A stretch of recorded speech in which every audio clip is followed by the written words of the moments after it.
Thank you for joining us in third and final part of Conquering Ankylosing Spondylitis. अभी मैं आपको first 2 parts का एक quick recap दे देती हूँ, जहां हमने बात की थी कि AS एक ऑटोइम्यून डिसऑर्डर है which impacts spine and other joints and majority of AS cases में देखा गया है कि स्पाइन सबसे ज्यादा इम्पैक्ट हो जाती है एंड ऑल्सो AS एक ऑटोइम्यून डिसऑर्डर होने की वजह से क्यूरेबल नहीं है, but early detection will surely enable you to slow down the progression of this particular disorder.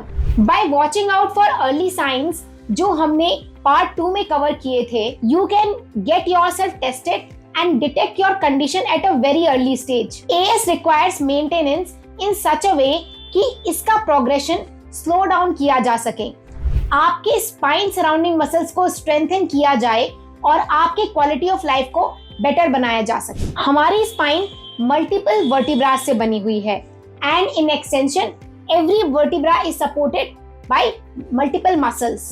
There are lot of deep muscles and finer muscles जो आपके हर एक वर्टिब्रा को सपोर्ट करती हैं. ऐसे में जब आपकी स्पाइन फ्यूज होने लगती है, आपकी स्पाइन मूवमेंट कॉम्प्रोमाइज हो जाती है, आपको पेन एक्सपीरियंस होता है और आप अपने उन मसल्स की मूवमेंट को और भी रेस्ट्रिक्ट करते चले जाते हैं. If you don't use certain muscles, they will start getting weaker and weaker and ये vicious cycle of fusing spine and weakening muscles आपके लाइफ को continuously impact करने लगती है.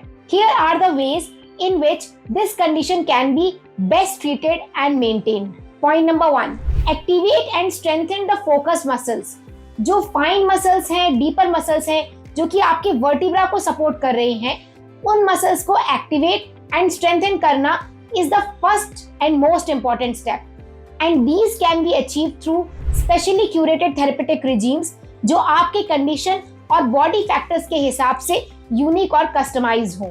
Number 2, regular frequent progress activation and strengthening of your muscles. AS के progression को slow down करना एक रेगुलर प्रोसेस है. It needs to be done on a everyday basis. और सिर्फ यही नहीं, जैसे जैसे आपकी मसल स्ट्रेंथन होती जाए, उनका एंड्योरेंस एंड फर्दर स्ट्रेंथनिंग भी इंपॉर्टेंट है. यानी कि प्रोग्रेसिव वे में आपके मसल को स्ट्रेंथन और एक्टिवेट करना बहुत जरूरी है. Point number 3, weight management and distribution. Spine के स्ट्रेंथ एंड फंक्शनिंग को मेंटेन रखने के लिए weight management is the key. साथ ही posture needs to be taken care. With the right monitoring of your posture and regular weight management आपके lean muscle mass को improve करना एक की फैक्टर बन जाता है. If you are struggling with AS और have been diagnosed, you are now an AS warrior. Let us be your efficient sidekicks so that you can manage this condition in the best way possible and lead an amazing and healthy life.